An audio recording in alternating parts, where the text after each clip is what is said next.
Commander Ziegther of the Vraxian Empire had conquered 47 star systems in his distinguished career. His fleet had crushed the crystalline Yothans, enslaved the telepathic Mindari, and scattered the proud Kaltorian armada across 3 sectors. When his sensors detected the primitive human colony on Arcturus Prime, he had laughed a guttural sound that echoed through his command deck.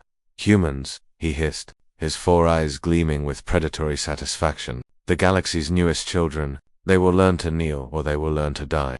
His fleet of 200 warships moved into orbit, their weapons charged and ready. The humans had been contacted only 60 cycles ago, barely enough time to understand the politics of the greater galaxy, let alone develop meaningful defenses. The Varaxian broadcasts demanding surrender went unanswered for hours. Then came the response that changed everything.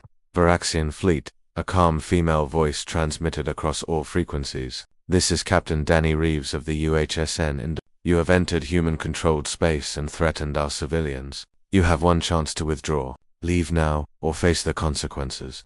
Ziegther's laughter boomed again. His tactical officer pulled up information on human military capabilities: primitive fusion drives, basic kinetic weapons, no evidence of energy shielding technology. "One ship," he roared. "They send one ship against my armada." "Commander," his sensor technician interrupted, mandibles clicking nervously. "The human vessel. It's emerging from FTL now."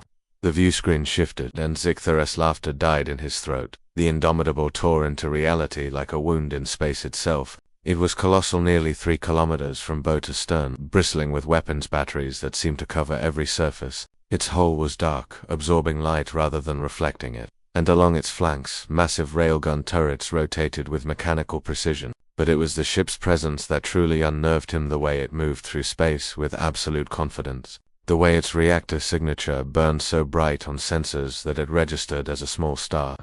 "Impossible," Ziegther whispered. "That power output, nothing that size should generate that much energy." On the bridge of the Indomitable, Captain Danny Reeves stood with her hands clasped behind her back, ice blue eyes fixed on the tactical display. Beside her, her executive officer, Commander Jasper Chen, quietly coordinated their battle preparations. "All weapon systems online," Jasper reported, his voice steady despite the odds. "Railguns locked and loaded, missile tubes flooded, point defense grid active. We've got good firing solutions on their entire formation." Captain Danny nodded slightly. She had spent 12 years in the United Human Space Navy, rising through the ranks during humanity's desperate rush to militarize after first contact. She had been there when humanity learned the terrible truth: the galaxy was not a peaceful place. It was a jungle, and Earth had just announced its presence to the predators. So humanity did what it had always done when faced with extinction. It adapted, it innovated, and it prepared for war. "Open a channel," Danny ordered. Ziegther's face appeared on her screen, his alien features twisted in confusion and growing fear. "Commander Ziegther," Danny said calmly, "I'm going to explain something to you. Humans have been fighting wars since before we discovered fire. We perfected the art of killing each other for 10,000 years before we reached the stars. Every weapon system on this ship represents the accumulated knowledge of countless conflicts, countless innovations born from pure survival necessity." She gestured to Jasper, who brought up a tactical display visible to the Varaxian fleet. "Your ships rely on plasma weapons." "Yes, but slow to recharge and inefficient. Your shields are designed to deflect energy weapons, not kinetic impacts. Your fleet formations are textbook predictable." Danny's voice hardened. "We've analyzed every battle you've ever fought. We know exactly how you think, and we built this ship specifically to counter species like yours."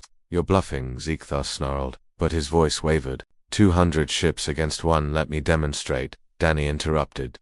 She nodded to Jasper, who entered a single command. The Indomitable's forward railgun spoke in the vacuum of space. There was no sound, but the Varaxian sensors screamed warnings as tungsten slugs, each weighing several tons and traveling at a significant fraction of light speed, crossed the distance in seconds. The rounds punched through 3 Varaxian cruisers before their crews could even register the attack. The kinetic energy converting metal and flesh to superheated plasma. "Second demonstration," Danny said coldly.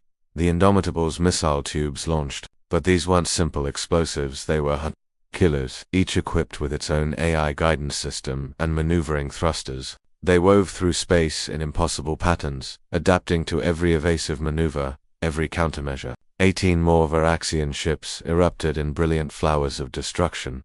The alien fleet scattered, their formation breaking as panic set in. You see, Jasper said quietly, though the channel was still open, humans don't just prepare for war. We study it, we refine it, we make it an art form. Every conflict in our history taught us something new. And when we reached the stars and found we weren't alone, he looked at Danny, who finished the thought. We became very, very good at ensuring we'd never be victims again. Ziegler stared at the tactical display showing his fleet in disarray. Over 20 ships already destroyed, and the human battleship sitting there and weapons still fully charged, barely a fraction of its capability unleashed. In that moment he understood. This wasn't a battle. It was a lesson. Withdraw. He commanded his fleet, his voice hollow. Full retreat. As the Varaxian ships turned and fled into FTL, Danny watched them go. Jasper stood beside her, both of them silent for a moment. Think they'll learn? Jasper asked. Danny considered the question. Maybe, but if they don't, the galaxy will learn from their mistake. Humans aren't conquerors. We don't seek war. She turned from the viewscreen, her expression grave. But we will never be prey again. That message, I think, will spread far and wide. As the Indomitable turned back toward Arcturus Prime, its dark hole disappearing against the star, every species within 100 light-years received the same data burst tactical recordings of the engagement, along with a simple message. Humanity extends friendship to all peaceful species, but to those who threaten us, remember the Indomitable, and choose wisely. The age of humanity had truly begun.